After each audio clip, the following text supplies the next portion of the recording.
on Saturday, the Mariners hung Ichiro's number 51 in the rafters for good, as Joe Boyle faced off against Logan Evans, and JP honored Ichi with a 17-pitch at-bat.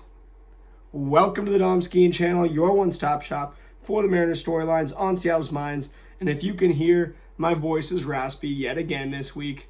I had the doubleheader with the Mariners and then the Seahawks on Thursday night. Now, Saturday, Ichiro weekend, a day that I've been looking forward to for my entire life, watching Ichiro's number 51 be retired in the stadium that I grew up watching him. And the flurry of emotions hit me throughout the day. First, right after I had recorded my video yesterday and posted it, I had a flurry of emotion thinking about the impact that Ichiro has had on myself, this team, and this city. Whereas moving on to into the night, going down to the game super early, super packed, the biggest Lions you'll ever see without a giveaway even. Go to the pen, got to see all of Ray's batting practice, which is really cool. Rarely is it that you get to see all of that. But then the moment that it really hit me in the stadium, it's funny, is when they brought up the Coors Light stats and facts and stuff, and they're talking about this guy's on this hit streak, and they did it for Ichiro, and they just showed a bunch of the Ichiro's accomplishments, single season hits record. They showed 10 straight seasons of 200 hits, stuff like that, and just seeing his old player profile picture, that did it for me. I mean, I just started bawling just thinking about him. And that's the type of night that it was. The ceremony was amazing. That was the part that really took precedence over the actual game. But the game was awesome too, because the Mariners come in, take care of business. You get Logan Evans goes 5.1 innings, allowing just 3 earned runs on 3 hits, 3 walks as well. Gets 4 strikeouts, allows 1 homer, only 2 hard hits on 90 pitches. I know, some people think that Logan Evans kind of pitch to contact approach gets lucky sometimes. This definitely would be classified as one of those instances if you were looking at it that way. However, you look at what Evans has been doing this year, and he throws the sinker to the righties, the same side of batters. He throws the cutter to the lefties, the opposite side of batters, and it really, really works out. Even though he doesn't get almost any swing and miss here. He only gets 8 swinging strikes on those 90 pitches, none on 22 sinkers, 3 on 21 cutters, and as at least 1/7. That's not terrible, right? That's a pretty good rate, actually.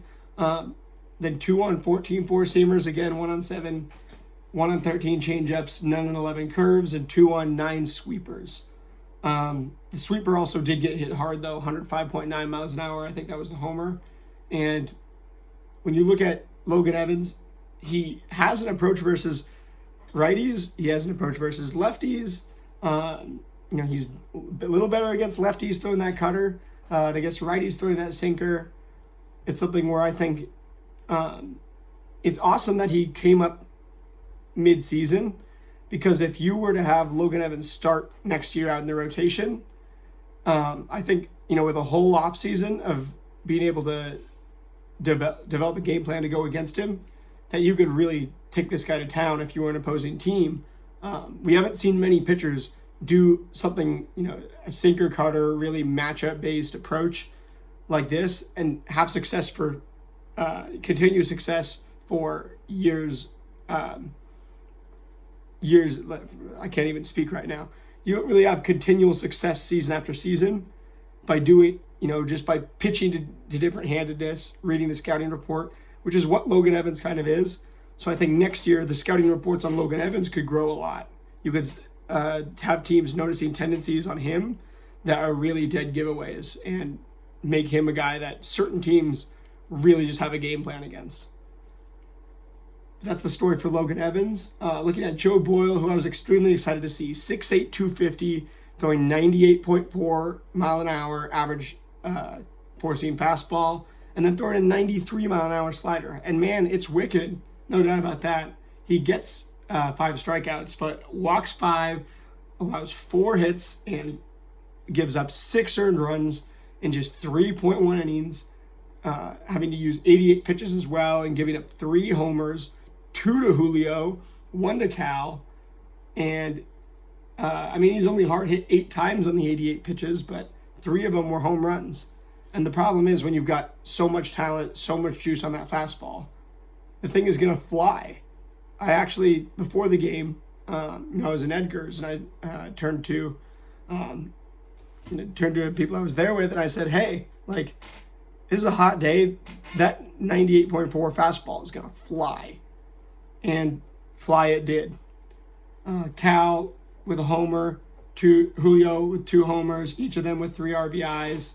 The one thing is the Rays managed to strike us out 10 times after we weren't really striking out in that White Sox series much. They do have some real good pitching development, and so it's always fun to watch their pitchers, especially Ian Seymour was a guy that at the end of the game, he was kind of killing us. Just watching at the stadium, I was like, I don't know exactly what it is that this guy is doing, but I'm going to have to look more into the numbers. And he has what it seems like a really good fastball and off speed. So the Rays continually creating relievers in a lab. Now the Mariners had Caleb Ferguson gives up a homer, but Logan Evans gives up the big homer to Junior Caminero. Caleb Ferguson came in, gave up the homer to Junior Caminero, which put a bunch of earned runs on Logan Evans' line tonight. And when you look at that, it's like, you bring in the lefty, Caleb Ferguson, to face Caminero. I'm not sure that, and you could criticize whether, was this the right move, because Caminero doesn't hit that poorly against lefties. I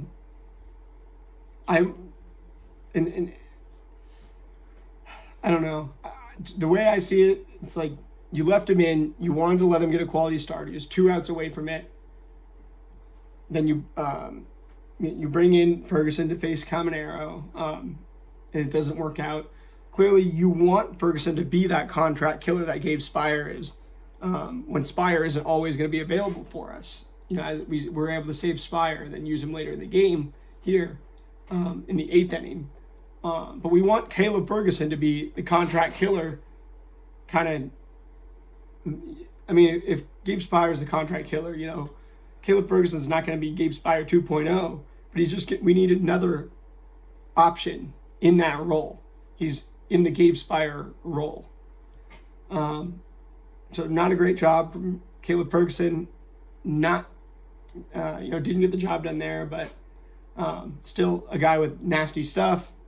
He's going to be the second best lefty in our pen right now.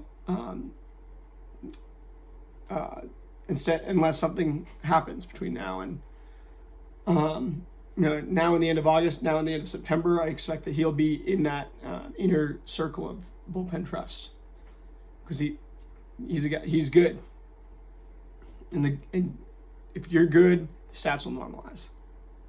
Bizarro in that inner circle of trust, Spire in the inner circle of trust, Munoz in the inner circle of trust. Munoz comes out and gets the save. We also put one of our own runs out there in the 6th inning. Gave us a little insurance run, as it was only 6-4 after the homer. Anyway, as you guys can tell, having a little bit of a hard time talking today. Last night was a doozy. Definitely lost my voice, lost a lot of emotion. Poured it out for Ichiro, but excited to look at this game today, which is actually just underway now. Starts off with a Yandy Diaz single after Chandler Simpson flyout, and with this game today, my predictions are I'm gonna go 11-3 today. It's a hot day. I'm gonna say that, I don't know why I'm gonna say Garver homers. And I'm going to say that pick to click, I mean, Naylor is clicking right now. He's just absolutely clicking at another 2 hits in this one last night. So I picked Naylor as the other pick to click. And then Wu doesn't have a strikeout yet on 10 pitches.